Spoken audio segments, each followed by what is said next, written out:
heaven. Oh no. I said I do believe, just don't believe. Don't just believe, you got to be free. Yeah, to believe. I am God, I am free to believe. I am God, I am free to believe. I am God, I am free to believe. I am God, I am free to believe. I am God, I am free to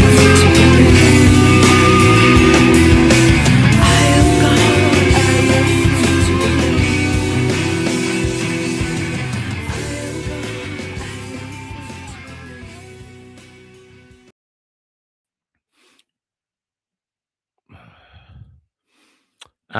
My head's a bit crazy today. When we're still in the Nullarbor, when we were touring around, we met a lot of incredible people. But one guy we met just had an astonishing story. It was almost so hard to believe. It's just an Aussie artist who had an incredible life. In fact, so many people had trouble believing. Someone threw him in a mental home, which we'll learn about today. So I want to bring him on because I do want to hear his thoughts on AI art and everything else, but just a discussion on the life of this artist and the extraordinary life he's had, and going from there. So his name's Martin Edwards, and here he is. G'day, Martin. How you doing? I'm good, man. So let's start. Let's start first. But you're actually Australian born, right? Yeah, Sydney. Sydney. You might hear a few dogs barking in the background occasionally. Yeah, no worries, no worries. So you're born in Sydney, and when did you realize you're an artist, or when did you realize you can make a living as an artist? Which is one of that. You can be an artist to make a living as an artist. They're two separate worlds. Well, I actually come from a sort of physics, science background, and then I did marine science and molecular biology, but I didn't finish that. So then I obviously, how can I put it, decided, go back to university. So I entered an art, went to uni and did fine art, but I'd never done art. What did you get in on when you applied for fine arts? What was it, painting, or what was No, basically I got accepted into the fine art course because I used, when I was studying marine science and molecular biology, I used to just stare down a microscope all the time and draw everything in molecular level, and they were all in pencil. So I just rubbed out all the scientific names, and that was my portfolio. And of course, they thought I was a genius. But then I ended up in art school. I majored in sculpture and film and television. So I kind of, and then pretty much circumstance led to where I ended up working for a company called NatureWorks that specialised in making all animals and things for museums, SeaWorlds, all that sort of stuff. Sculptured animals. Yeah, like if you go to a museum, you'll see, the T-Rexes and all that sort of stuff. So we used to make all those. Yeah. So I used to sit there and sculpt animals and recreate nature all day, every day. And then what material would you use for those zoo ones? Used to do a lot of sculpting out of cement, clay, mainly the traditional kind of sculpting techniques out of clay, and then you mold them, and then I think at that time the company had about really big. They'd be really big. Huge. Yeah, you're talking scaffold and stuff so that you can actually sculpt them, but or right down to having to sculpt like crazy bugs and things like that. And we used to mold them. We used to collect a lot of dead reptiles and things, and you'd fill them with expander foam and make them look kind of like they hadn't been run over by a car, and then you'd mold them, that sort of stuff. So we had freezers full of reptiles and things as well at the time. So all the roadkill in your area went missing. Yeah, all the stuff. We all used to drive around with plastic bags in the back of our car, and the boss said, the directive was if you see it on the road, you have to pick it up. So, and you're talking like everyone would be dry reaching while they're trying to mold this thing, because you can only do it so many times and refreeze it, if you know what I mean. So, Yeah, but then basically, I kind of was at that company for maybe 4 years or something. It's a long time ago. Then I branched out with several other companies, and then I was offered a job at Universal Studios over in Singapore when they were building a big park over there. And so I left Australia and basically never came back. Yeah. So when you were at Universal Studios, I mean, that must have been a hell of a thrill going, wow, I'm going to be working Universal Thrills in Singapore. What were you making there? The same sort of stuff? Yeah, same stuff. I was doing the Egypt Zone, which would have been Revenge of the Mummy from memory. Oh, So yeah, it was a big dark ride roller coaster. We were making mountains and huge big statues, recreating the movie basically. And what were you doing? What material?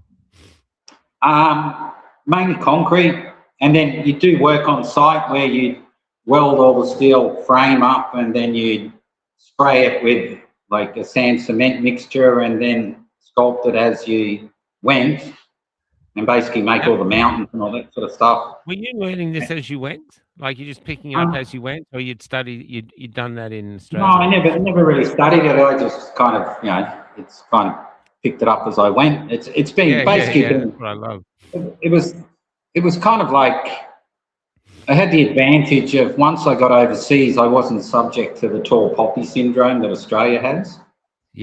So that kind of, how can I put it? It allowed you to kind of make it up as you went, fake it till you make it, so to speak. You just had to be bold enough to, give it a go, essentially.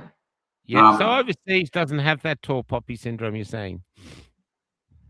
No, like, obviously, like, working with a lot of Americans and stuff like that, they're more, they're like, they're almost like that evangelist Christian thing of where it's like, everything's awesome, everyone's awesome, and prop everything up, if you know what I mean.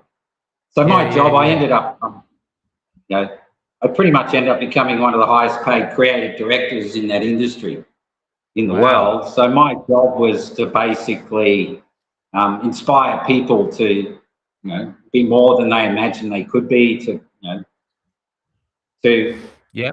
push the boundaries of, their human potential, I suppose. That's pretty much the best way to put it. But I went on to work for 20th Century Fox, and then ended up in China for a long time. So basically... And then basically they were seeing what you were doing. They knew you could do the job, and so they were just moving you around as it went. Yeah, it's kind of like that. Once you get your foot in the door, it becomes kind of like jobs for the boys. Like, for instance, the creative director of Universal Studios will then move across to 20th Century Fox, and you'll randomly get the phone call going, "Hey, what are you doing? You want to come and do Ice Age?" And, Alien or whatever it is. Essentially, it's it's like jobs for the boys. It's one of those things. There'd be instances where you get someone that would be like a super kind of anal perfectionist, but they just wouldn't get along with people. They're exceptional at what they do, but they weren't a team player, so they cause more trouble than good. So essentially, a lot of it's having people skills as well as But I was the guy that. Also, there'd be time, wouldn't there? I mean, this is money is time. So I ended up being renowned in the industry. I'd get phone calls from clients where the theme park was $1 billion over budget and a year overdue, and I'd come in and get it done within 3 months. I was renowned for how can I put it, being able to execute things very fast and to a high level. And so this is the boy from Sydney, left Sydney, gets a job, and now he's a global citizen and working on these things, I've never met anyone who worked in the industry before. I used to, when I worked for Evergrande, my average month I'd be flying to America the first week of the month and do design meetings, New York, Florida, LA. Then I'd fly back, and then we go to Europe and see all the ride manufacturers and factory visits, and then you do China the next week, and then a week, back in the office, so to speak. So yeah. I was blessed to get to see the world, But What were the different cultures like? Say, working in New York, working in China. Well, I kind of found, because I pretty much had a very broad exposure to all the different cultures around the world. I'm on job sites where there's 6 different languages going, and you're talking third world country labourers. So you kind of you get a real insight into the humanity, I suppose you could say. But I came to the conclusion that literally we're all the same. We all have the same base desires and aims, but we're all just expressing it, in a culturally different manner. So the average person overseas, regardless of whether they're living in a third world country or it's some wealthy person in New York, they essentially want to, be able to provide for the average person wants to meet a partner, have a couple of kids. They just want to be able to be left alone and provide for their family, and express themselves and have a happy, hassle-free life, I suppose. Yeah. Did you change who you were? If you say you're going to China, how you acted? Like, was there different politics, or just political correctness and stuff for different countries? Because you also in the start of the woke era, weren't you? Disney was very woke. That was insanely woke. That was I actually had a bit. Yeah, I actually had because I was a principal at Disney, which is a very high position. But can you explain what that means? Principal? What's that? Can you explain what a principal means to those, like what that actually means? Well, so basically, at the level of being a principal, it's basically you have a CEO, then you have what would you call it? You'd have CEOs, then you'd have the director level, and below that's a principal. Okay. So yeah, kind of like a pyramid. So that's the level where you have responsibility to make decisions without having to go to the top. Okay. Yes. Because we're dealing with budgets and things like that and timelines. So it's it was. I was fortunate enough to have some really good mentors. It's I think it's a bit sad that society seems to have lost that connection between the knowledge of people, older people, and the younger people that are kind of I understand. That are pushing forward, but not necessarily with the perspective of the bigger picture. It's all. There's a lot of. They tend to go for the quick self gratification and miss the bigger picture. Yeah. Well, the other thing too, we were saying as an artist, most artists learn their craft. Like, so you had a 4-year apprenticeship building these statues, because I guess you'd have time constraints there, and you still wanted to be creative and this. So do you think that was your apprenticeship that sort of set you on your way? I'm one of those people that when I put my mind towards something, I pick it up really quickly. Yeah. Okay. So it was kind of like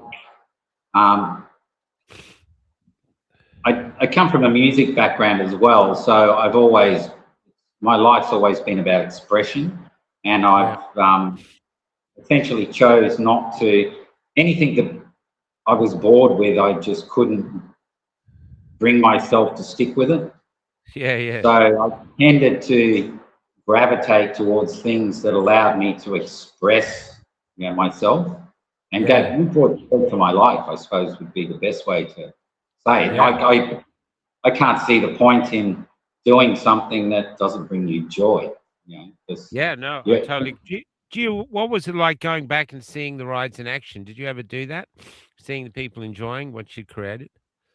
Yeah, that was, when I put it, like, for instance, I've built some of the biggest aquariums in the world, and just seeing the look on the kids' Wow. faces when the big whale sharks swim past and things like that. Yeah, and to be honest with you, How much of that with the aquariums? How big a part did you play in that? Was it just building the aquarium itself and what was in it, and then other people put in the fish, or were you there from beginning to no, end? well, I'd even to the degree where I'd be involved in selecting all the different species. Wow. Because I had a background in marine science, the two crossed over, so I could actually name all. I could name all the corals scientifically and stuff like that. And Okay, cool. and I pretty much designed a lot of them from the ground up. Well, okay. That's extraordinary. It was because in my position, being the creative director, it's all about the guest experience, and part of that is also about the captive animal experience. If you don't have a happy animal, you tend not. Kids tend to be distraught more than happy, if you know what I mean. Okay. So I actually, when we went to China, it was interesting because there was a French and Dutch couple that they trained all the animals and things for the dolphin shows, and they actually, I got to, I had a very close relationship with them, professionally, and they actually completely changed the animal welfare and all that sort of stuff throughout China. Wow. It went from teaching bears to dance by putting them on a hot plate to, oh my God, teaching them to actually, how can I put it? Perform based on reward instead of torture, so to speak. And that's kind of a bit reflective of society at the moment. It seems to be based on torture instead of, Yeah, that's reward. right. I just want to go back to the aquariums for a sec, though, because overseas, they can have different fish that they don't have in Australia, don't they? They can do whale sharks and other things like that. Yeah. Well, Australia just doesn't, being small. Like I worked on Sydney Aquarium, Gold Coast, what would you call it?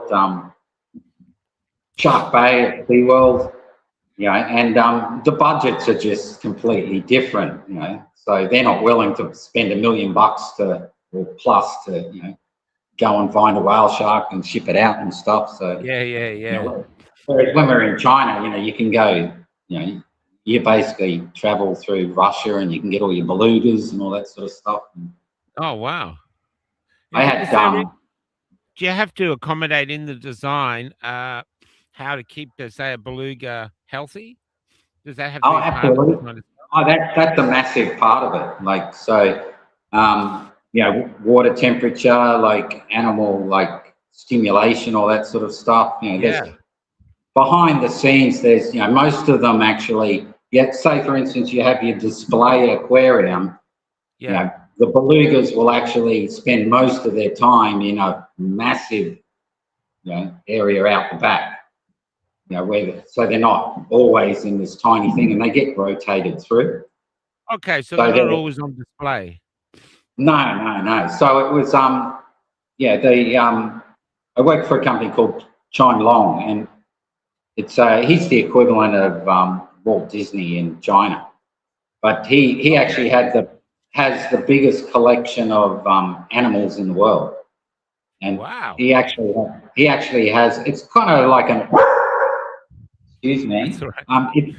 He has a massive big holding zoo that's just got, the most amazing stuff in it. But it's almost kind of on the scale of like when you watch Jurassic Park. Yeah. And it's actually, so there's way more stuff out the back. It was actually like, there was a tunnel through a mountain that you drove through to get to his private holding zoo. So the scale is off the scale hard. when it comes to Australia. Yeah. It's Australia. Like for instance, that ocean park we made. I think it's close to 10,000 rooms at the end of it in accommodation through resort hotels and stuff. You just don't get that in Australia. Yeah. So you're doing this incredible job. Um, and then I had said, but as far as I remember rightly, COVID comes along, and then you're having issues with that. Is that the way you end up back in Australia? Yeah, basically, I came back to Australia for 3 weeks was the plan. I bought another house on the beach up in the Fraser Coast where I currently reside, and the plan was to come back, you know, hang out, deal with some contractors who were going to sort some stuff out in the house, you know, hang out, Yeah. see my parents and whatnot. And then COVID started, and I could never get back out of the country. So That's amazing. So you come back for 3 weeks, and then because of COVID, you can't get back to your actual work. yeah, and obviously I didn't participate in the madness. So it pretty much I just signed another 5-year contract, which equated to probably about 2.5 mil in my hand. Yeah, great. But that just You just signed that, or that was I pre-COVID? just signed that. Okay, great. So you started to come back now. Basically, by not complying, it cost me like 2.5 million, pretty much. Yeah, Yeah, that's but extraordinary. yeah, that's probably the best choice of my life, to be honest. Yeah, it's still extraordinary when you think of it, though. You know what I mean? Most people, money is it, and you walk away from $2.5 million, probably to maybe even some more, really, and just because you don't want to partake. But the other thing you had, tell us about going into the mental home. This is incredible. Yeah, because there's I moved out basically when COVID all sort of kicked off, and that I made a choice. Okay, I'm going to move out to a farm. That's where we met you. Yeah, but it's actually, we sold that farm and moved to another one on the same river, but it's got, instead of building a house, it actually has 2 houses on it and stuff. So essentially what happened was, turned out that we purchased a contaminated property. Now, the neighbours had built an illegal road directly in front of one of the houses and along the boundary made out of concrete truck waste washout. Now, I ended up, unknowingly, I'm constantly mowing and tidying the place up and doing this stuff, covered in dust. I end up with chromium poisoning, and I end up with severely inflamed lungs and all sorts of stuff. So I think I basically get to the point where, okay, this isn't good, I've got to go to hospital. So I end up going to emergency. The first time they gave me a referral saying I've been exposed to lots of concrete dust. Then they basically give me a referral to go and see a GP, blah, blah, blah, but tell me if it gets worse, come back. So I go back to hospital a couple of times. I think it was on the 4th or 5th occasion, I go to hospital, and then pretty much I get out of the ambulance. Next thing, I've got security guards around me, and I wake up in the acute mental ward. Now it turns out that because doctors ask you, oh, what do you do? And I obviously said, oh, I used to work for Disney and stuff, and of course they're like, so mad. Yeah, and then of course probably would have been safer to say you think you're Jesus. Yeah, and then I'm there, of course, explaining that, look, there's a toxic road out, I've been exposed to this stuff. They then ring the council, health department, going, we've got a guy here that's claiming that there's a toxic road and this and that. Council then rings back going, he's mad, we checked the road, there's nothing wrong with it. So I get locked up against my will for 8 days in the acute mental ward. Basically, they diagnosed me as delusional. Now, lots of people around me in my circle kind of went along with that, and then I'm getting interviewed by these psychiatrists, and suddenly they're bringing up stuff that, like, oh, am I a sovereign citizen? And, oh, apparently I believe the vaccine is genetic engineering, and apparently I believe there's, all that cooker truth. stuff. If You not, believe the truth. Yeah. So of course, and apparently you think you work for Disney or something. So anyway, it ends up my partner at the time comes in and confirms to them that yes, I did work for Disney, and also explains to them that I've got a bone in my neck that rubs on my main artery and stuff. Now, it got to the point where I'm in the acute mental ward, which was, like, how can I put it? I had a room to myself. Yeah. Had a room to myself. Oh yeah, had a room to myself. But they took my shoes. What else? It's like, took my shoes so I couldn't make myself with my shoelaces or whatever it is, and blah blah blah. They had a chef in there cooking meals and stuff. Now, because of the dust, I kept vomiting and I had a blocked intestine because obviously if you ingest lots of cement, it lines all your stomach lining. So I'd been crapping blood, severely constipated. So I don't think I'd been to the toilet for 12 days or something, constantly vomiting. My skin felt like I was on fire because the pH of the dust is like 12. Now, instead of testing me for heavy metal poisoning, they test me for drugs and all this sort of stuff. So basically, I'm in the acute mental ward in the common area, and then I become unresponsive. I just drop like a bag of turds. And then, so they rushed me into a room, and then they realised that, what do you call it? I've got a prolapsed anus and all this sort of stuff. My blood pressure's like all over the place. They then send me off to get scans, and then for the next 5 days, I'm just on permanent laxatives. And also they do a scan of my lungs, and I've got severe lung inflammation.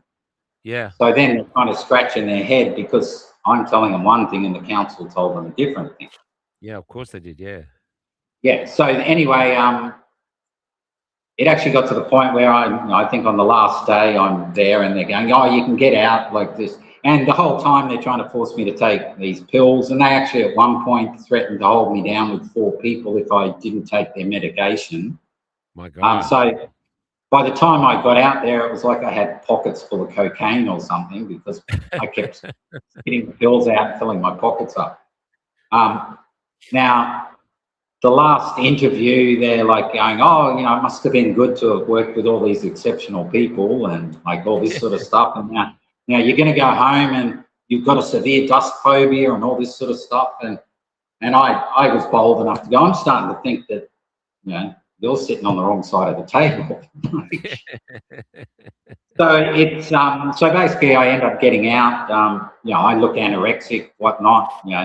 They refer me because in the previous interview you would have understood that I was refused treatment for my bone rubbing on my neck thing because I didn't talk about that because it's quite unusual, isn't it? This neck thing. Well, I've seen the. Yeah. Okay. Go ahead. Yeah, I'll just finish what happened then. So I leave the acute mental ward. They keep sending me referrals to see a psychiatrist and all these prescriptions for these drugs. So I get back to the house. I then put in a insurance claim for dust ingression on the property. The insurance company sends out hygiene specialist building inspectors who confirm I'm not delusional. I then send all those documents to the acute mental ward. Suddenly, I'm not an outpatient anymore, and they won't return my calls or say anything. So then I'm like, wow, that was an interesting 8 days. Like, yeah, absolutely. And then because of I had in the previous interview I had with you, we went into what happened. Yeah. I had these elongated styloid bones. I had one cut out in China, which was rubbing on my main artery and nerve stem. Yeah, that's right. And then I was supposed to get that, I was engaged with, brilliant doctors in China, and had I got back to China, they were going to cut the other side out. Okay. But in Australia, because I didn't take the jab and that, it was like, you're on your own. You're on your own. Good luck. Even though this Now, thing could kill you. This thing is, if it went too far, it could actually kill you or even paralyze oh, you. yeah, it can actually, in some cases, it can actually, from rubbing on your artery, lacerate it, and then you bleed out. Yeah, yeah, yeah. And yeah, it's a pretty, but so that was raised when I was in the acute mental ward, and they gave me a referral as an outpatient to the surgical department at the hospital. So I then go to the appointment, and then the surgeon guy's like, "What are you here for?" And I'm like, "Well, you know, your hospital told me to come and see you because of this." And then because all my medical records had psychotic delusional on it, he then writes the referral to the radiologist going, claims had an operation in China, elongated styloid eagle syndrome, and then delusional syndrome in capital letters, question, question, question, question. So even though the referral was from other doctors in the same hospital, he wouldn't believe me. So it got to the point where I had to get all my medical stuff from China to actually get, for them to believe me that I previously had an operation. Yeah. And instead of scanning my neck, they kept wanting to scan my brain, thinking I was a nutter. So, yeah, so the whole time it was kind of just like, what planet am I on? This is like insane. You know, I've got, you know, the irony is I used to wear $4,000 suits all day, every day. Had I walked into the hospital in my $4,000 suit, it probably would have been a completely different experience. Yeah, exactly. Exactly. But because obviously because of the toxicity of the dust and all the vomiting, and plus the fact that, you know, I have a bone pushing on my main artery, and, you know, it's very difficult to swallow. I look like a junkie because I'm super skinny. Yeah, so it's like, they even sent drug counselors around, and I'm like, dude, I've never like had ice in my life. You know?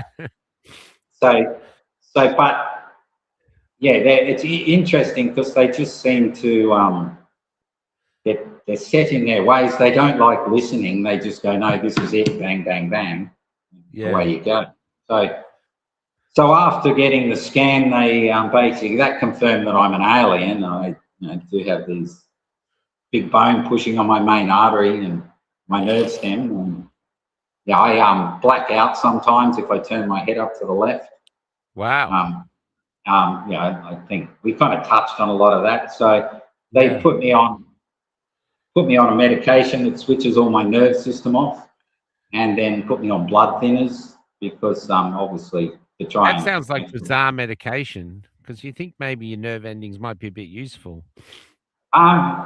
Yeah. Well, you know, how can I put it? Certainly, how can I put it? Prevents one from stimulating oneself in certain ways. How did it feel like being on it? Did you feel like numb when you're on that? No, not really. It's kind of, you feel a bit, it gives you brain fog. And how can I put it? Like literally, you can get it lighter, and you know, you can't feel yourself burning yourself. But it's really nasty stuff. So fortunately, I have I can still communicate with the Chinese doctors, so I actually trust them more than the Australian doctors. Yeah. So they actually going, oh, that stuff's evil, this and that, blah, blah, blah. So I ended up down in Brisbane to the ENT specialist. So I finally get an appointment because, you know, the wait lists are insane. Interestingly, everyone I come across has to Google my condition, even the surgeons. So I end up, suddenly there's 4 of them in the room, and they're like, whoa, okay, we'll operate in 6 to 8 weeks. But first, because they were concerned I kept having mini strokes, because my vision just goes, you know, like, because basically it blocks the blood off going to my blood supply to my head. Or my head starts swelling up because the blood's not draining. Yeah. So then I go then I have to go and get brain scans and whatnot to make sure that I'm not having, getting brain damage and whatnot, to clear me for the operation. So did that, got cleared. Apparently, my brain was fine. But that's the only doctor I trusted, to be honest. And then suddenly I get a letter from the hospital, and they're informing me that I've got to wait for a year to get surgery because they just don't have. You're already blacking out. A year, and you're already blacking out now. Yeah, and they previously said 6 to 8 weeks. Yeah. So I get another letter, and this, you got to realise that, it's kind of the wait list just to get the MRI for my brain was 2 months. My God. Yeah. And then so I get a letter from them basically saying, oh, look, 12 months. So I'm kind of the position I'm in now. If I could deal with it, even one of the other doctors, the gentleman, he was the only actual doctor that had heard of the condition before. He was like a consultant. When I went to emergency one time later in the story, he'd actually heard of the condition, and he went, look, the wait lists are so long, if you can, try and get overseas. Wow. And essentially it appears that there's just not enough qualified surgeons to do the operation. Yeah. Because in our first world country.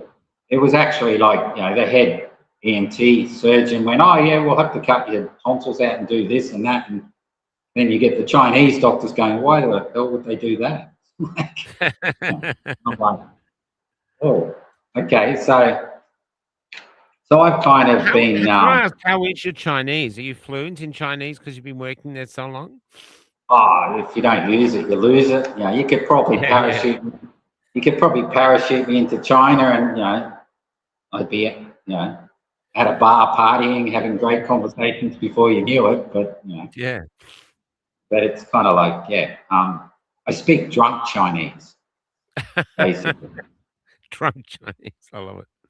Well, that's what they all say because I did put my head through a windscreen young, so I tend to speak a bit nasally. So pretty much at the moment I would just kind of, what's the word? How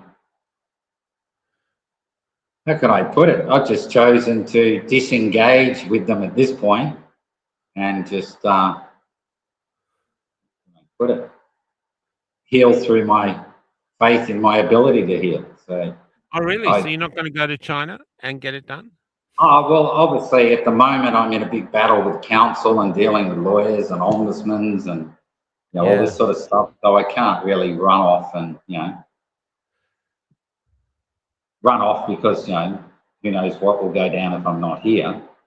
But the extraordinary thing is you've actually probably I'm not saying I don't know what your financial position is now because of the 5 years of COVID, but you actually have the money to get the pay privately for the operation. How could I put it? It would be putting me in a tricky position. Okay.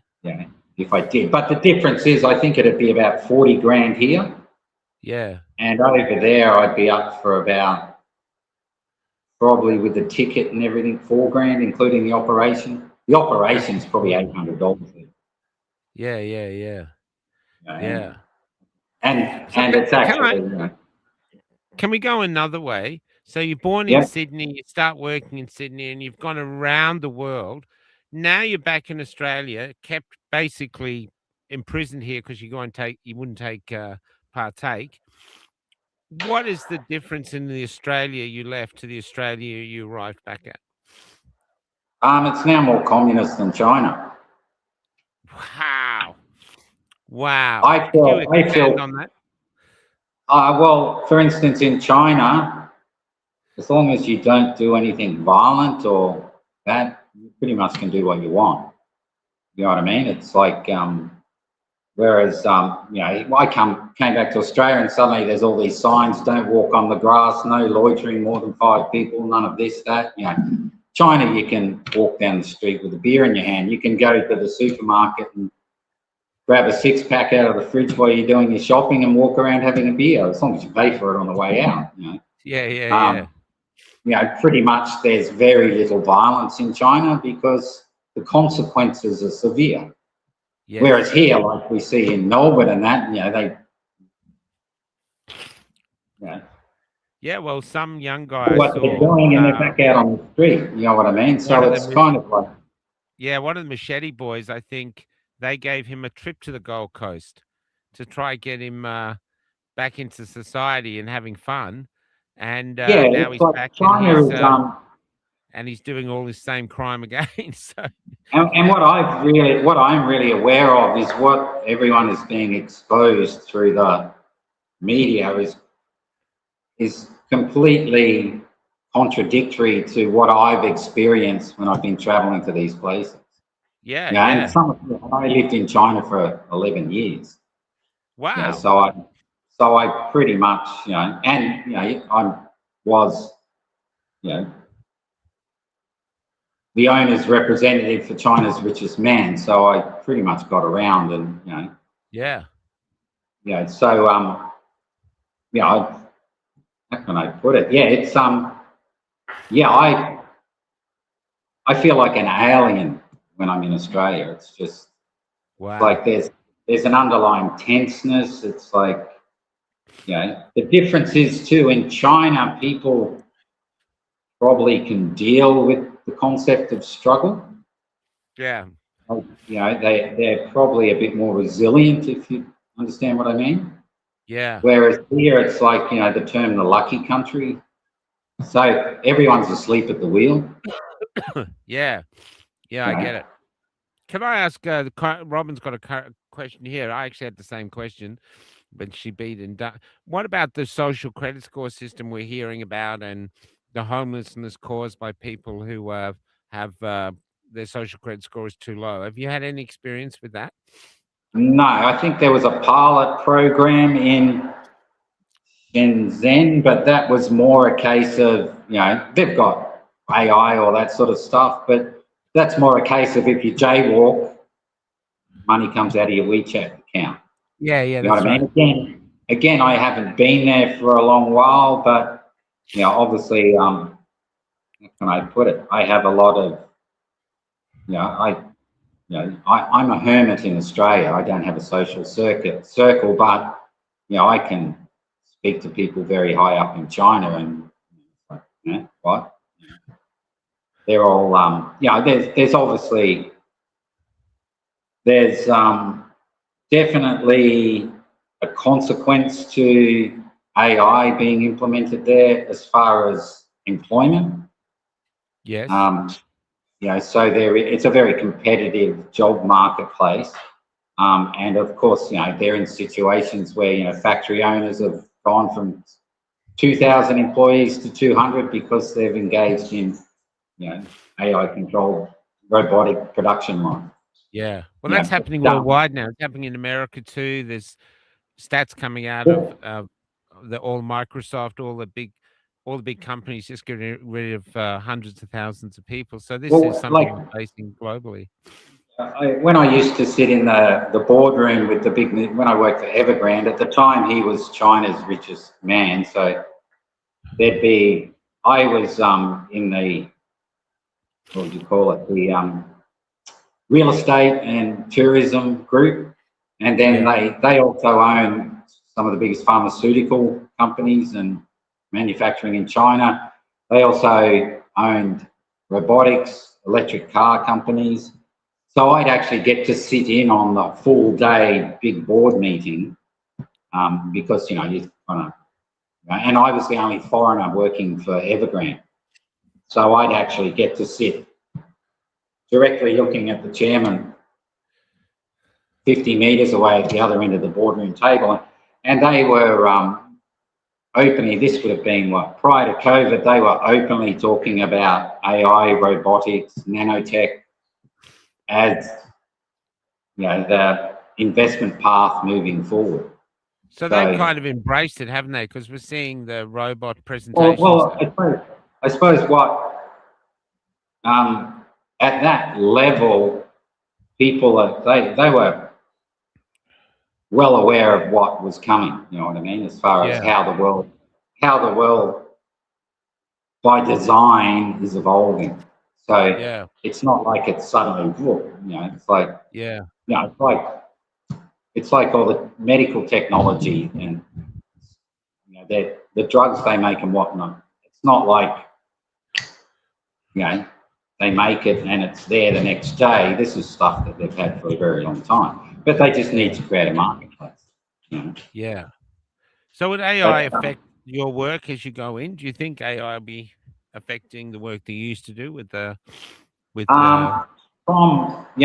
used to run design. I used to run design studios with 1,000 people. You know, right down from, you know, I think, you know, I'd have a couple of hundred architects, a couple of hundred engineers. I'd have, you know, concept artists. I'd have CAD people. You know, I'd have a team of sculptors that would make 1 to 25 models, and then we digitally scan them, and then we could upscale them. You know what I mean? Okay. Yeah. So, you know, you're talking about, I could literally now probably do that with a team of 25 people and AI. Yeah. You know, simply Yeah. like, you know, you can literally go, make me a building that replicates ancient Egypt based around this floor plan. Yeah. You know, that conveys this, give me a lighting design that conveys this and that. So for someone like me as a creative director, it's kind of like AI would be a tool. Yes. Because I was the guy leaning over the shoulders and pointing at the screen going, no, make it do this, make it do this. Now, I'd be doing the same thing if I was, AI becomes my paintbrush. Well, you could be doing it on your iPad now on the plane, you know? Yeah, essentially. So all the, you know, I was dealing with all the biggest design firms in the world, you know, out of New York and LA and all through Europe. And I assume that their industry would be suffering. Yeah. It's taken away that human element in a sense. And I think for me, it's probably going to result in less choice and more replication. Yeah. Because AI is only basing on what it's got access to. Whereas as a human, you have access to stuff that hasn't been thought of. Yeah. So essentially, it's like So it can't. It's not original. It's just a great replicator.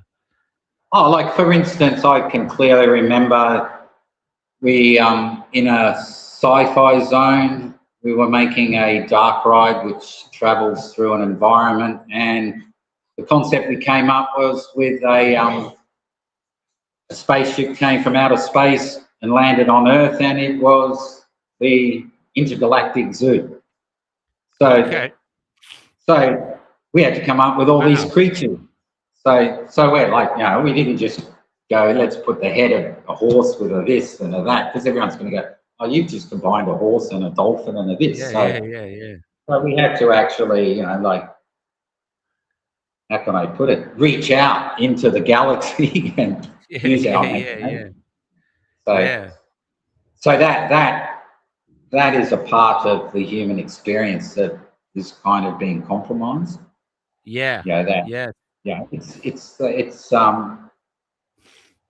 almost like AI to me is contained in a box. It's like, and it's literally a mirrored box. Well, our consciousness, because of programming, is contained within a mirrored box, which is our reality. So they're our perceivable parameters. So AI can't actually like do anything outside parameters that have already existed. So the challenge now for artists or visionaries or even scientists is to actually go beyond what already exists. So because to push the boundaries, really, to be original. Otherwise it's all just mimicry. You can get AI to write a song, but it just takes bits from everywhere. I know. Combines them, but then, people may not even be able to distinguish between it. It's perfect. It's too perfect. The best hit songs, the mistakes are what make them. That's the Yeah. emotion. That's the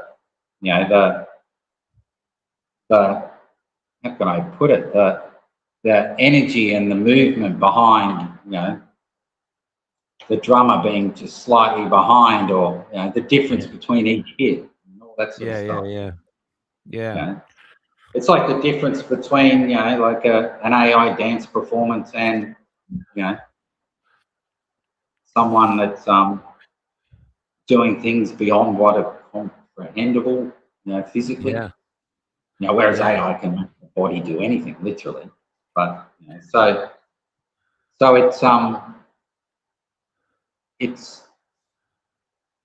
it's actually, to me, it's switching off our imagination. Now, our human experience and what we create and the reality we live in has all been created by our imagination. Yes. So it's like it's killing magic in the world. Yeah. And we're at the mercy of our perceivable reality being overtaken. Yeah, it's a real concern. I noticed the Chinese, though, they see it as a different way. Or the thing is, I don't know what to believe anymore. You know what I mean? That's the hardest bit. You said you're not on social media, which is probably healthy, but if you're on social media, I choose not to. Because obviously being overseas for a long time, I never had Facebook or any of that stuff. yeah, I think I had WeChat or whatever you call it, the Chinese thing, but that was, we're talking someone used to 100-hour weeks, and that was, I'd spend most of my time looking at designs and files and redline you're just too drawings busy. and stuff. I don't watch television. I consider the phone to be a black mirror, so I don't actually. I selectively watch things that are more. I'm more drawn to things that explore the human experience or the human potential more so than. I find that I'm more aware of what's really going on in our reality by not being trapped in the black mirror. Yeah, Because I focus on my perceivable reality with my senses, and they've become very heightened. Now I can scroll through something and get 10 different versions of what's happening in Iran or here or Ukraine. Now that then same with China. But then it's almost like our brains, our neural pathways have been rewired because of the screens, that we just believe everything or we brush over it. Yeah. So, and then it just creates division because you get, they always portray duality of there's always got to be two camps within a conflict. So you end up with all like two groups of, I call them flying monkeys, like out of Alice in Wonderland, where everyone's like believes they're informed, but it's not based on their perceivable reality. It's an illusion. Like if I look in the mirror, is what I'm seeing, is that real? It's an illusion. So everything I'm seeing in the screen is actually an illusion. Now, it actually, by watching the screen, we touched on this in the previous interview, when you watch the screen, like if I'm seeing a dog on the screen, it registers as a dog because it fires a neuron within my brain that because of past experience, that's a dog. Now, if I see a real dog in the real world, it fires a neuron. But if I see a dog in the fake, what would you call it, the illusionary world, it fires a mirror neuron. They're two separate pathways. So the more people actually watch the screen, the more it's actually switching off their connection to the real world. Yeah. Because it's actually creating a whole neural network in the brain. This is all stuff I relied on knowing to actually immerse people in all these, these environments and worlds I had to create. My job was to make an attraction where for 15 minutes you believed you were a character in the movie, and you know what I mean, you were completely separate from reality. The same applies to the screen. It gives you an emotional response, and that emotional response continues to, it's almost, it continues to map your neural pathway. So it's like we live in two realities. There's, Yes. and it's becoming very obvious because, we know that you can be standing next to someone in the street and their perception of the world is completely opposite to your perception, yet you're standing next to each other. But they see the world. We're seeing that. We're seeing that now. I mean, we have a world where where the United Nations has come out and said a man can be a woman, and other people. Just from the scientific concept of two separate neural pathways. Yeah. You standing next to someone whose reality is based on the mirror world. Yeah. That's why I call the phone the black mirror. Yeah. Or you can be standing next to someone who's based on the natural world. Yeah. Yeah. And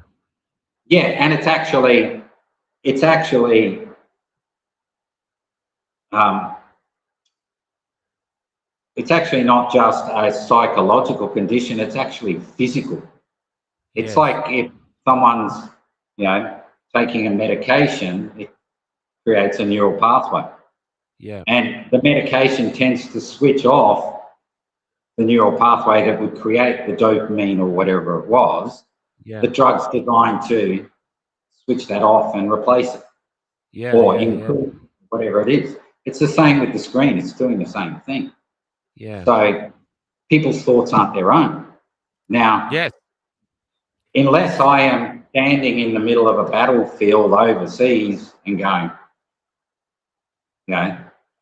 I actually consider I don't really have the right to have an opinion. Yeah. I can be aware, but then why would I choose to take a side? Now I've interestingly sat in a meeting with shadow bankers that were supplying all the black money in China for a lot of these projects. The irony is there was three of them. One was a British guy, one was an Israeli, and the other one was a Palestinian Jordanian. Wow. Now, at that level, you've got an Israeli and a Palestinian running this shadow banking system. So bigger, but yet in our reality, everyone's fighting over all this stuff. You know what I mean? Yeah, that's right. So it's all about, it's like, two teams of flying monkeys that, it just, that's it. I do think we live in a world now where reality is, it's almost like pick your reality. You know what I mean? And there doesn't seem to be any debate. Like there's people who are anti-Trump, people pro-Trump, and it doesn't seem they can't sit down and just have a reasonable debate. Yeah, very. And again, I think you'll find the people that are middle ground are the ones that are choosing not to participate in the delusion. Yeah. Now, interestingly, if you could say we live in duality. Scientifically, there's a positive and negative on an atom or a magnet, for instance. Yeah. Now, so that means there's always plus or minus. Now, imagine if at some point, imagine we step into a new reality. What would happen if someone suddenly decided on that scientific textbook to go, no, positive, change, just rub out the negative and the positive and put them on the other side of the magnet. So suddenly positive attracts positive and negative attracts negative. Suddenly it's like attracts like. Yeah. And there's no duality. So you're going to find that like-minded people tend to be attracted to like-minded people. Now, I kind of sense that it's almost like energetically where we've entered this construct where the laws of physics are possibly changing, where suddenly we're discovering that suddenly like attracts like. So we're getting this big division because, so it's almost like one cell dividing into two. So you get all these people that, they can't tolerate the opposite anymore. Yes, that's Whereas correct. before, everyone, the saying opposites attract, it's like you always got, in a relationship, it was like two halves make a whole. Well, that's what we found we've been doing a single show, and one of the issues we don't want to be discriminatory, but one of the issues we have is like, especially the women come on and they don't want vaccinated men. They're quite adamant about it. It's not going to happen. I'm the same. I'll be honest. There is a real division now that and I think people are to change. People are kind of, I think through observation and listening to what say, a lot of people seem to be gravitating towards. It's like they're discovering the oneness within them, or their wholeness, and a lot of people seem to come to the realization now, which I've 2 seconds, Mark. No, hi, Robin. No, he got stuck here because of COVID. He couldn't leave the country because he was on jab. Sorry, Martin. Go ahead. Yeah. So essentially, I'm kind of sensing that a lot of people are now within a relationship. They're not looking for someone to support them or to fill in the gaps. They're looking for someone that expands them, the potential in them, not like going, okay, well, you're good at this and you're good at that, so I don't have to worry about it. Yeah. So it's kind of like, it's almost that more mature sense of looking at it that, well, the God in me sees the God in you. Yeah. Instead of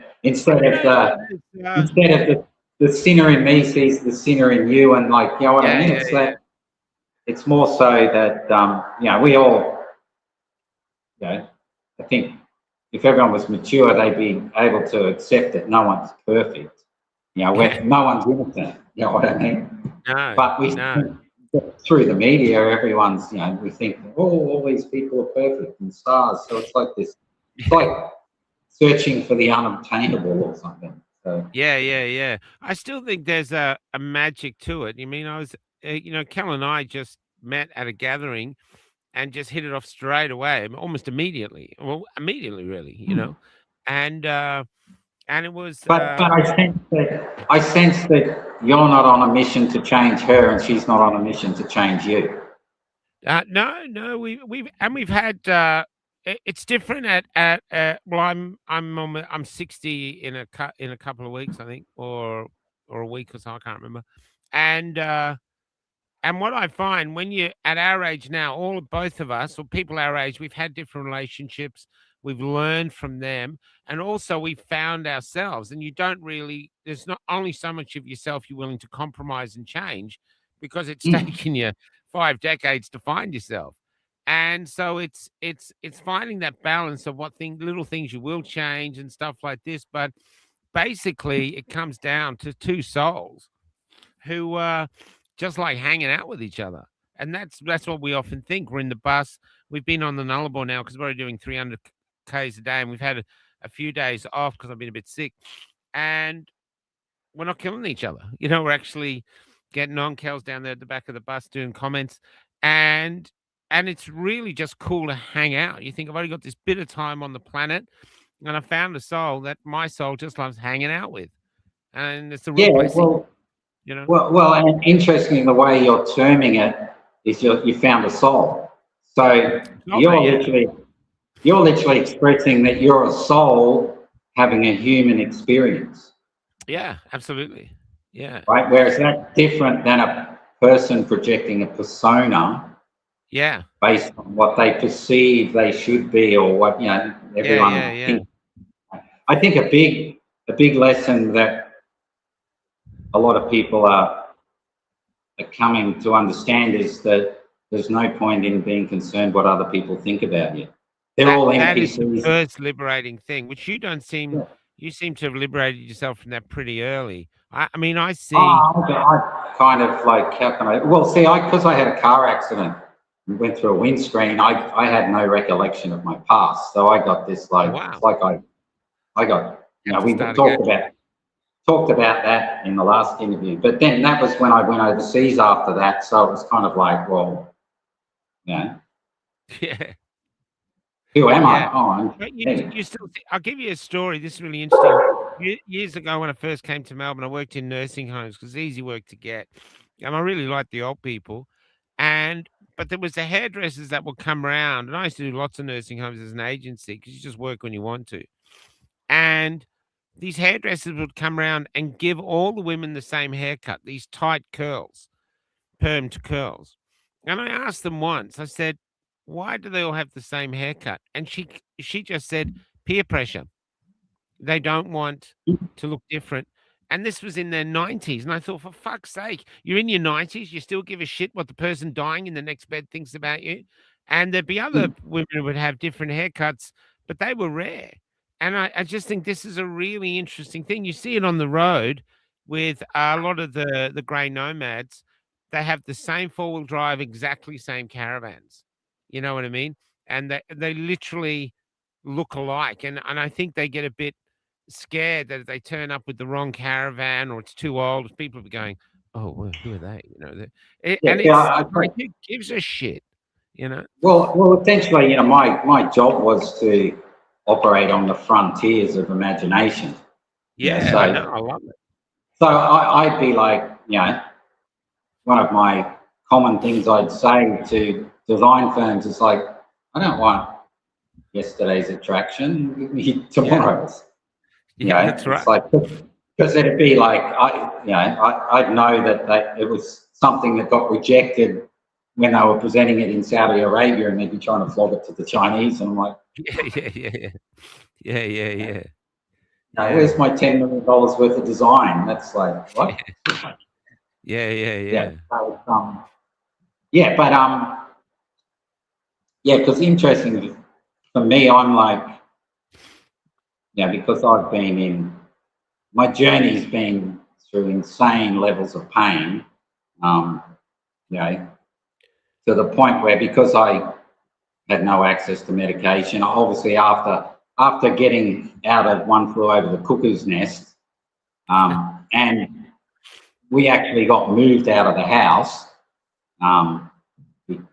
and then so I was living with my two dogs down by the river, whatnot, sleeping under the stars, to the point where the only way I'd be sculling bottles of wine so I'd pass out so I could sleep and just escape pain.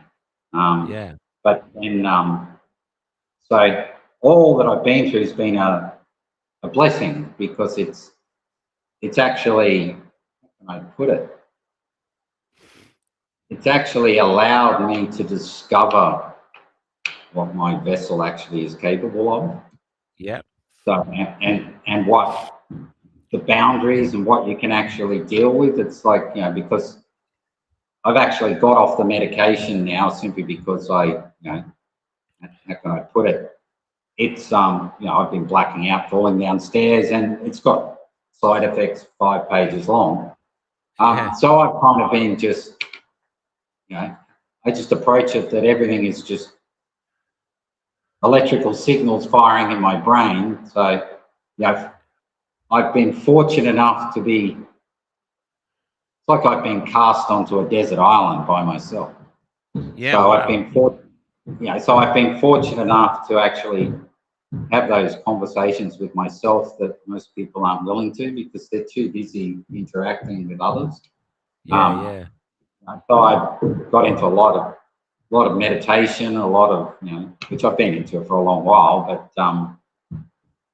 a lot of breath work, a lot of stuff like that, and using the pain as my teacher, essentially. And kind of that, the fact that the bone grew and calcified, well, that logically means that it can dissolve and I can poop it out. So Yeah. I kind of, now you'll find this is actually kind of a bit of a, it's almost like I feel I'm stepping back in time a bit because I don't talk about the medical condition. I don't affirm it. I affirm that, I declare that, that I'm healed. So it's kind of like, it's Like positive almost affirmations. like I've chosen to abandon the reality that is constantly telling me what I can and cannot do. That is constantly telling me what, as a human, I'm capable of. Yeah. Now, Well, that's if I go usually and fear, isn't it? yeah, fear. Like if I go and see a doctor, well, they make a declaration saying this, this, this, and this, and you're screwed without me. Now, I've been in a position where, well, you're screwed without me. Like, Yeah. because it's like, partake or go away. So it's kind of like, so it's almost like it's forced me to explore the boundaries of reality. It's like, it's definitely been forcing me to exist outside of my body a lot. Yeah. Okay. And there, again, too, because I also, like from the other interview, I have a condition where I hear light and see sound. So I see auras and stuff all over everything all the time. Yeah. We went right into that in the past interview, but I spend a lot of my time, because I don't partake in the Black Mirror, I spend a lot of my time interacting with nature. So I'm well aware of when there's a solar flare, for instance, because all the animals around me are, if anyone was paying attention, all the insects are singing a different song. Wow. The auras around everything are getting much more intense. Everything's coming to life. There's so much beauty around us, but Yes. no one's paying attention. And it's I have a saying about that, Martin. Some people come up to me, I've heard it over the years, and they go, "Oh, this is hell." I mean, this earth. And but I it's a say, hell well, of a if this is hell, then someone's used heaven to paint it, because I actually find it beautiful. Yeah, well, it's kind of like it's a hell of our own making, essentially. Yeah. I have the attitude of like you could say that, I've kind of gone through that stage of, wow, I died and no one turned up to my funeral. Woohoo. And then it's like, okay, well, for some reason, I'm still here. And so if I've been dumped in hell, it's time to renovate. Yeah, that's right. That's right. It's like, That's right. It's interesting, isn't it? this place is, interesting for that. from my perspective of my career, it's like, well, whoever's in charge of this shit needs to get fired. It's like, so but it's,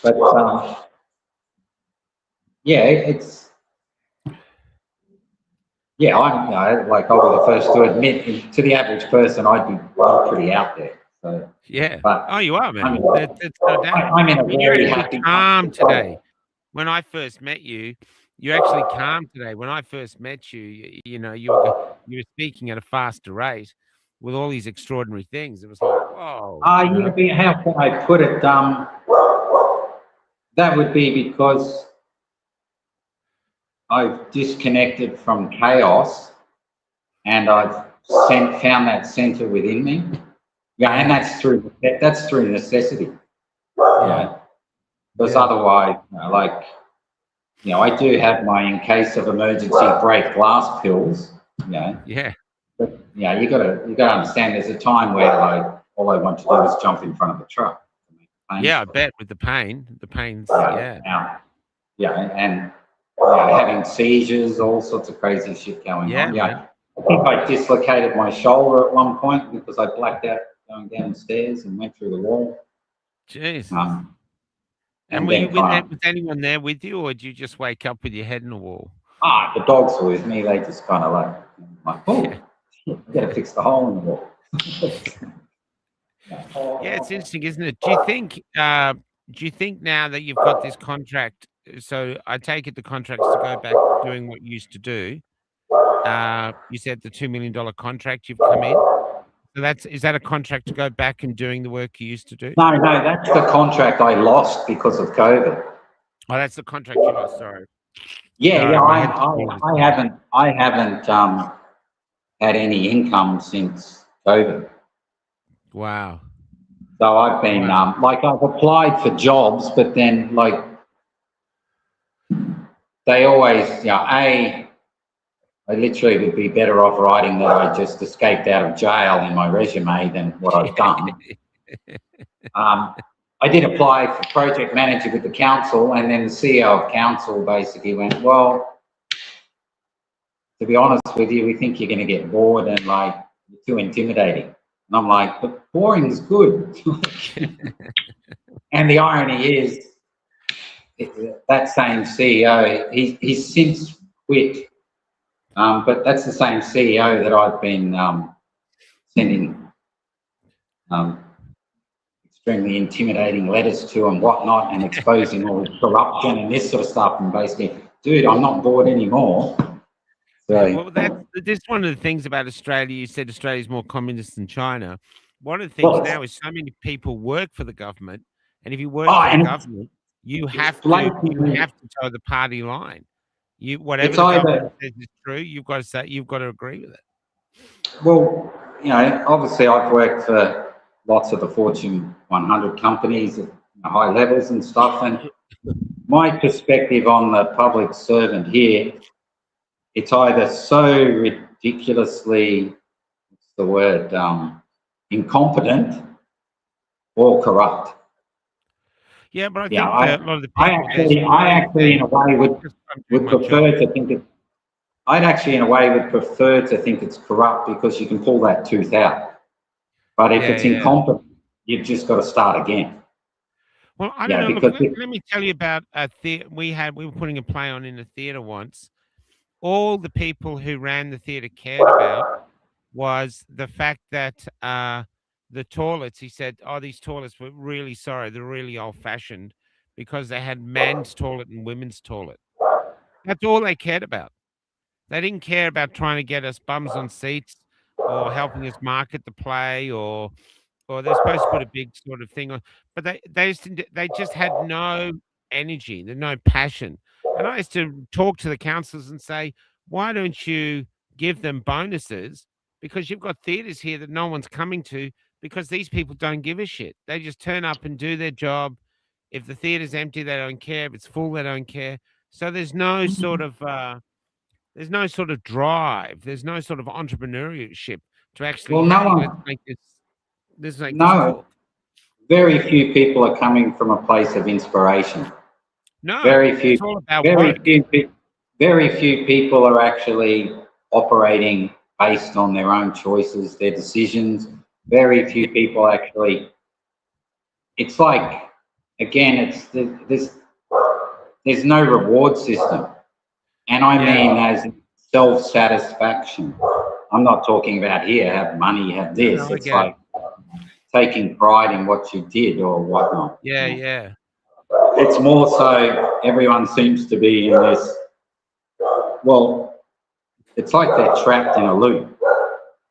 Yeah. And if they're not willing to get off the treadmill, no, that's right. Everyone's trapped in a box that, it's like there's that they have, which limits their perception, and they're not able to actually literally think for themselves.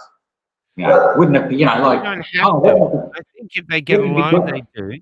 But it's safer now, I think, if you're in a government job, it's safer just to parrot whatever the government says is the truth. I have been for 12 months dealing, at a very, lawyers, whatnot, dealing with council, ombudsmen and all that sort of stuff. Now, we've caught council out in blatant lies over and over again. But they'll keep repeating the same lie, even though it's got to the point where I've had council road workers out the front of my house going, yes, it is concrete truck waste washout, we are very aware of it. And then the CEO sends a letter going, You know, it was so ridiculous that if the first time we reported it, they said, "Oh, it's private land, nothing to do with us." So I put a right to information request in. It's council land. There was never a development application to do major works on council land. So the person that was supposed to be representing the public didn't even know it was council land. And then it's and then it's like, oh well, we have no record. We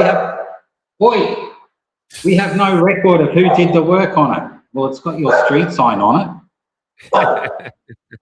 Yeah, and then it's like, no, but it's not a road. And I'm like, you do the search and it's like surface, trafficable, like responsibility, council asset, but these people just blatantly stare at you going, it's like, it's like, hello. So fortunately, I'm a very patient person, and I kind of, I'm good at reading people, and it's kind of like, okay, I'll let them go down these roads and that, but we're still going to end up at the same place.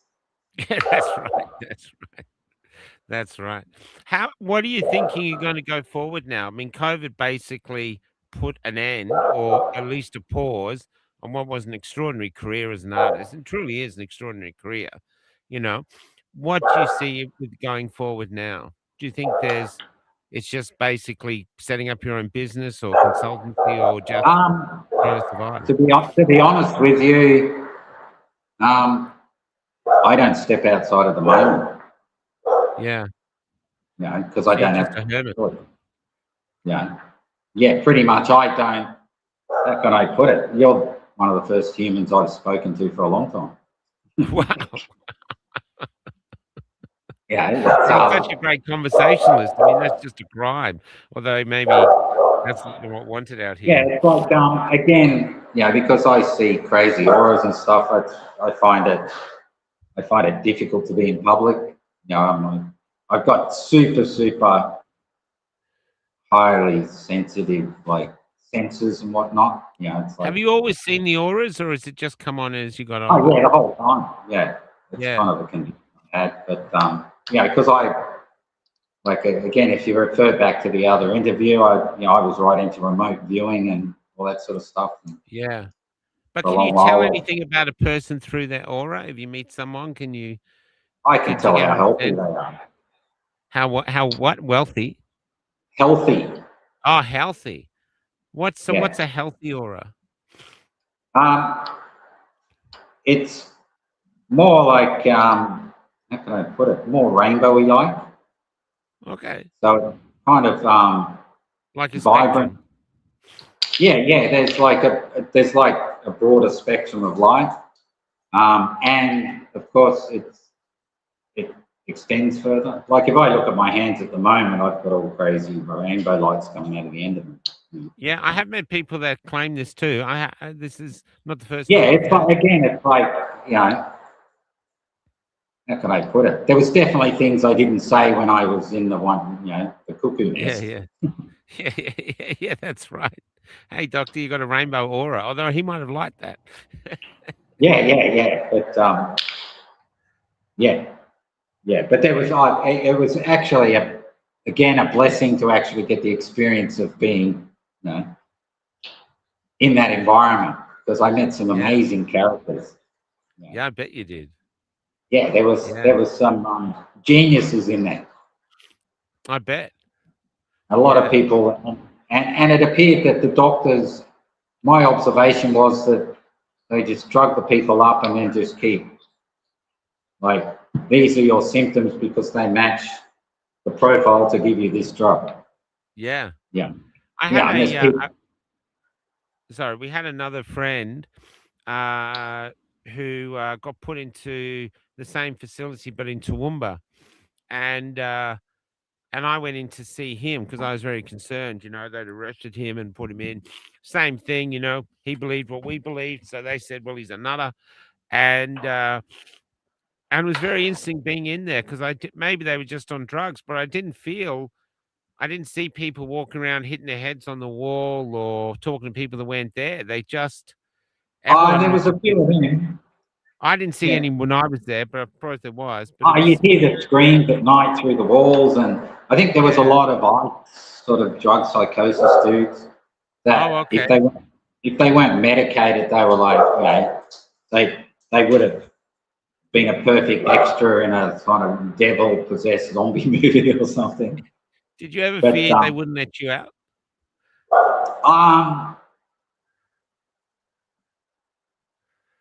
No, not really, because how can I put it? Because legally they can only hold me for so long. Oh, okay. Yeah. And you got to realize they actually halfway through it, after they actually found out that I wasn't full of shit and I actually was Did sick. work for Disney. I'm there saying, hey, I've been, my lungs are burning and my skin's burning and this, and they're going, oh, it's like, you're coming down off drugs. I'm like, test me, there's none in my system. But and then halfway through it, like after they actually, I'm complaining that I can't breathe and telling them that I've been exposed to all this dust. They're going, you're crazy, but they then tell me I've got a lung condition. You're giving me like Ventolins, and then it's like, my intestines are all clogged up. Oh, it's all in your head. And, then they're putting me on laxatives. And halfway through it, they went, oh, well, you're no longer you're a voluntary patient now. You're no longer being held against your will. And I went, well, see ya. No, you can't go to the doctor clears you. And I'm like, and he's like, here, have the pills. And I'm like, well, I'm not taking them. Oh, well, now you're voluntary, you don't have to. And by the way, do you want all these ones that are in my pocket? And then I'm like, basically they went, then they did actually say at one point towards the end, oh, we can put you in another, down in general, but we don't have any beds. You'll probably be on a stretcher in the thing, or you can stay in the room. And I'm like, sweet. So again, I just spent most of my time, meditating. Yeah. Sort of thing. Yeah, that was kind of interesting. But they had really good food. Again, they're all lovely people as far as the staff and that. But yeah, I found that too. But they're just as delusional as the people they were claiming were delusional. Yeah, it's the system. I mean, when I was in hospital with my heart attack, they were all beautiful, but they didn't see what we saw. One nurse did say, "Oh, we did have a lot of myocarditis patients here," but she looked vague with it. Like it didn't set off any warning signs. She just looked slightly confused by it. Well, I think they're in a situation where they've just got to go along with it. And they don't have the capacity to actually, even if they actually sense something's wrong, they have the attitude, well, what can I do about it? Yeah, they're just doing their job and just look. It's where we are. It's really interesting. It's a really interesting time to be alive that way. You know what I mean? And just trying to make sense of it. And it's like society. It's a spell. Like at the top, they know what they're doing. They know how to control the masses. They know how to keep everyone in a state of anxiety, a state of fear, division. So essentially, their goal is to regulate sanity. Well, a perfect example, Martin. A perfect example is a tweet came out today. I might read it out, and it's basically on MSN, and they're talking about there's a 70% rise in. I'll see if I can find it. It's so she's saying there's a 71% rise in bowel cancer, breast cancer's up 50%, and ovarian cancer 30%. So I wrote this today. It's the jabs. You all know it's the jabs, or surely you must now. By now you must suspect. And many of those who, and basically when I say you were coerced to take it, many of those who coerced you to take it, they were exempt. And it's so clear now when you write this thing, it's doing well, it's been shared, but it's so clear that you make it, it's like, I can't see how you can't see it, or at least suspect. Well, but there are people out there who just don't. Well, when I was in emergency prior to being locked up, I think I was laying in the hallway just where they bring all the people in out of the ambulances, and I was there probably about 4 hours with two big security guards next to me, so I couldn't run away. Yeah. And but at that point, I was happy, going, "Oh, cool! I'm finally going to get some treatment." Because I was lied to by people around me saying, "Oh no, the doctors are going to treat you," but there was, but that's another story. But I was laying there, and over that 4 hour period, like I can vividly remember, they're bringing in old people of all ages, and I can still see this lady's face. She's looking towards me, and you could tell she's struggling, and they've got the heart monitor on her. Yeah. And then suddenly she flatlines. Oh my Lord. And then they just come over, unplug her. She sits there for another 10 minutes and they wheel her off. I counted the sound of machines flatlining over 15 times in that period I was there. Oh my Lord. And, I'm like, now, they didn't seem to go, because it ramped up big time. They had nowhere to put anyone. Yeah. It didn't seem to be a big deal. No. The way they reacted, it wasn't like, oh, CPR and all this and that. Admittedly, a lot of them were had a few innings. Yeah. And, but there was, I can remember one gentleman that probably looked in his 40s, and his heart stopped at some point. I don't know whether they got it going or not again, but, so that was kind of, and I'm obviously being aware of what outside our perception of reality differing from theirs. I'm like, oh shit. Yeah. I'm like, I gotta get out of here. Gotta get out of here. I got a question here. What does Martin think about why the no jabbers stood their ground? What was it? Is it that we have in common? Just your thoughts of what you think it is. As I think I mentioned, if my memory serves me well, think of it like there's a secret society so secret you don't even know you're a part of it. Yeah, that's right. That's right. We are the secret society. Yeah. Now, I actually think it comes down to those that, again, I'll refer to neural pathways. Perhaps, it's almost like there was enough neural capacity for those individuals that said no to actually affirm their position. Yeah. Where it's still, because the fear didn't kick in, so those neural pathways weren't flying. Whereas the people that were every bone in their body's probably telling them not to take it, but then instead of having the courage or go, well, over my dead body, then it would trigger their fear attached to, physical possessions or, I think it's what this one says. Terry here, common sense society, and Peg's Place, common sense. I do feel that there is an element of common sense to this. I mean, for you to do your job around the world designing these aquariums and everything, even though you're on the edge of having original thought, you're also having it's bloody cold. Having the common sense, because these things actually have to physically work. You know what I mean? They have, so it's a mixture of both. It's original thought. You can do all these crazy characters, but there still is practical sense. Has to be done in on time. Has to be safe for the people coming to visit it. If you're doing aquariums, has to be safe for the animals. So there's common sense, and that does seem to be what joins us.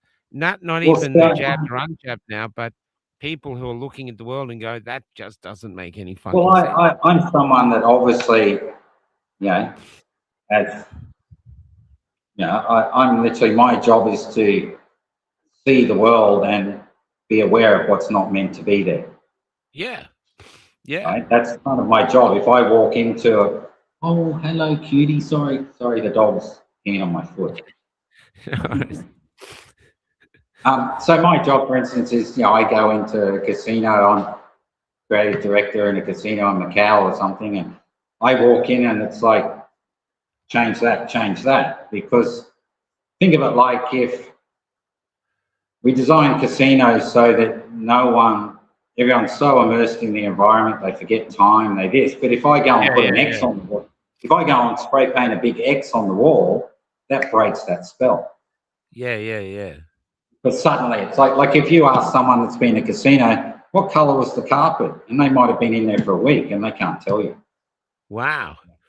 That's the lighting's even designed to play with your mind, because it creates different states. Now, through my journey, I've become well aware that my body is actually a pharmaceutical factory. Okay. Now, because my body can make all these chemicals without any other input. Yeah. Right? Now, literally, you have a choice to take ownership of that pharmaceutical factory. Yeah. And then consciously run the production line through, your positive thought, I suppose, if you could say that, or through affirmation, or you can give that, can almost give that over to an external one. Yeah. So obviously I take a pill that switches my nervous system off. That's replacing chemicals that are active or whatnot. So by choosing, it's almost like it got to the point where it's like I was crucified on the cross with nails in my feet and my things, and then it got to the point where I just didn't feel the pain anymore. Amazing. And then so that's kind of like, so then it's obviously, that means that it's almost like if I take the pills, suddenly I feel the pain. Wow. So that's why it took me a while a lot of discipline to push through it. It's a lot of, I got through it literally by sitting there listening to the cicadas, the bugs, the symphony, all the animals, and then literally it felt like I was levitating with them. Wow. And then I get to a place where my awareness was above the level of pain. Yeah. So I kind of find though that I've still got medication there, but. And this thing with your neck, this is a genetic thing, isn't it? It's just a bone that's. It's basically, it's called, what's his name? Dr. Strange, Dr. Paul, or whatever his name is. Yeah. Oosterhouse. No, it's it's called the styloid process bones, and on the average person's about 2.5 centimeters long. Yeah. And it has a ligament in it. So when you move your neck, it moves. But the scans they did mine on the one, because they cut the other one back to the base of my skull. The one on this side, according to the scans, like 5.7 centimeters. Okay. And that can cause a lot of trouble. Like your finger, then it's calcified. So when you move your neck, it's like a nail in your neck. Yeah. So literally, it pushes on, it pushes on your main artery, which restricts blood flow, and also on I can't remember the name of the nerve, it rubs on that, which is like electric shock treatment, neuralgia, all sorts of crazy stuff. So my whole neck was going into spasm all the time. Yeah. So I still at the moment get good jolts and crazy shit going on, but and I kind of find it's like a stir in a way. Yeah. Sorry? I was going to say, just because I've got this bloody head cold, but what was really funny was one of the things that Kel and I living on the road now, as long as we do, we're very well aware of the lack of insects. There's a huge drop of insects in a lot of the places we go. We don't Yeah, know if in my world, they're everywhere. yeah, we were one place we were camped recently on the Nullarbor. We've noticed it's not an ant, not one single ant, and they're Yeah. thinking, when in Australia do you get somewhere there's no ants? And I don't know, it's because they spray out here for, well, I don't know, but but then when we're looking for insects, I pick up a bug. So, so I'm finding that funny. So Well, I'm loving the conversation. I'm going to have to go and get some rest. But thank you for coming on. This is the thing I just like to do is just bring on people. I'm trying to get two or three others in our community to come on and just have a chat, because it's not about entertainment. This is a community where we sit down and this is it's part of it. like you're going to feel much more comfortable within yourself if you can remove yourself from the black mirror Yeah, and focus on your perceivable reality. You'll feel much better within yourself. And also, there's that saying where they say where attention goes, energy flows. yeah, okay. So literally everyone's almost propping up the anxiety by talking about it all the time, by watching all the stuff. And it's almost like I think of everyone's a mirror. Now, what are other people seeing in you? Are they just seeing a black mirror because you're just projecting out all this, the illusion because it's like, think of it like once you see the magician's trick, you can never be tricked again. Yeah, that's right. That's right. And this is all designed to keep everyone in the control of the trance. Yeah. Now, Hypnotized. Yeah. It's almost like if people have been eating people or whatever, is coming out, well, why would you be surprised? Hasn't that been going, according to his story, that's been going on for a long time. Yeah, I know, it's insane. Eating kids and all this stuff they're finding. See, from our It's hard to conscious, know how much of that is true as well, like even. well, again, I wouldn't even bother trying to work it out. Yeah. Right? Essentially, I think about it like it's switching off everyone's imagination. Now, thoughts create reality. So it's almost like be bold enough to daydream and dream of the world where that doesn't exist. Yeah. And that will that will override. It's a frequency war. Yeah. Now, if they keep. I've heard a lot of people saying that recently. A lot of people saying that. Yeah, I said that in the previous interview. It's always, that's how the way I interact with my reality and environment is because there's no separation. Everything's connected. There's colors, and there are literally two ethers, so to speak. Yeah. It's almost like they're creating a God machine. Yeah. And AI is new religion. Yeah. And And the God, the God machine is like essentially teaching you that, you're less than your creator. So therefore behave. There's a huge push.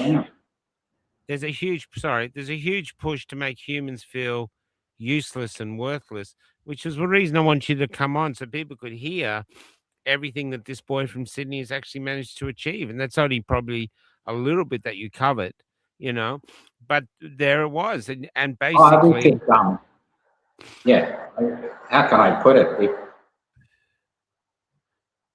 I could take our conversation into, what would you call it?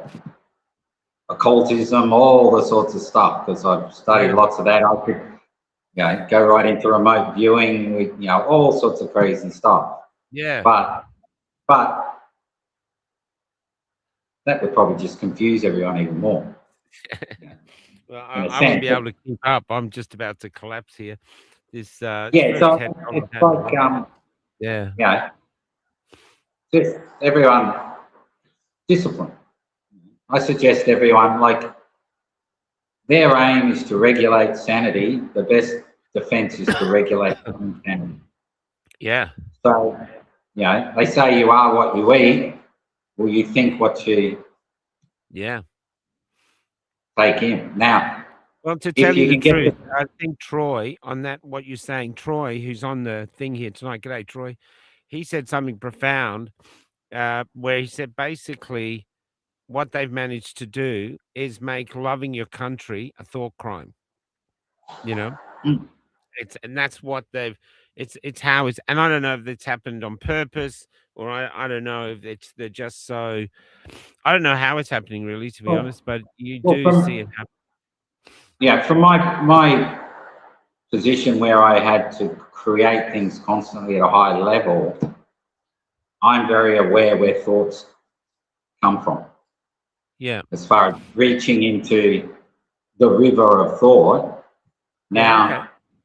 think of it like you're not really creating, you just got to remember. You already know everything, Okay. right? So, but that's being overridden by all this, he said, she said, they did this, that, and if you find that Yeah, quiet flow, everything you need to know in the moment, you have access to. Wow. Because you might see something and it might emotionally affect you and you react to it, but Yeah. you still have a sense of right and wrong or good and bad. Yeah. So you still have the same conclusion, but you don't need to have all that emotional response. I love the dog. Yeah. So, Yeah. because the emotional response continues to Yeah, I know, propagate. Clark. I know, Clark. I'm reading Clark. Yeah, I'm gonna have to call it quits, man. I know you got so much to say and you don't get to talk much, but and I wish I wasn't, but I'm just No, I just drank too much coffee before I came on. yeah. Well, I'm on pseudoephedrine or something there. Anyway, so Well, but it's been great having you on, man. And Yeah, look, pleasure. remote viewing is really interesting. There's people wanting to talk about that. So maybe at some other time get on and talk about what that is, because yeah, well, reality is I'm, changing. Everything's up for grabs, you know. well, how can I put it? It's not like I've got anyone else to talk to. Yeah, the dogs are complaining because I'm not talking to them. Okay, we're going to go out with your second song. What's this second song about? Seek and you'll find there's nothing out there, it's all inside you. Okay, you'll find. So just see if this. Yep. Okay, we'll go out with that. Seek if you'll find. And Yeah, it's on the first bit of it. if anybody wants to have conversations with Martin, maybe just get in touch with us and we'll send you through to his email. If you want to have another conversation with Martin, he could do with the chats and do with the talk. And listen to that dog. Yeah, yeah. Hey, Clark. Oh, yeah, man, I'm fading. Oi. Take care, Martin. Yeah, they just haven't eaten anyone for a while. I'm glad you came out of the mental ward. I'm glad they let you out. Yeah. That would have been an interesting adventure, man. Interesting adventure. All right, I'm going to go see if I can get better. Okay, I'll see you guys on Wednesday. And we'll be talking about West Papua, I think. So I'll see you guys then. Martin, travel safe, and I hope something comes good with your neck. Oh, there's the dog. G'day, buddy. What's the dog's name? That one's Spirit and the other one's Nulla. G'day, Spirit. This one likes eating kangaroos. Oh. All right, Yeah. all right. Take care. See everybody. Sorry, I'm sick. She took a piece of the blue.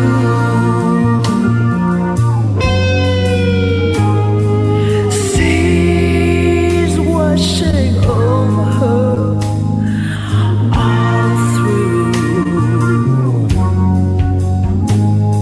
She walked in heaven.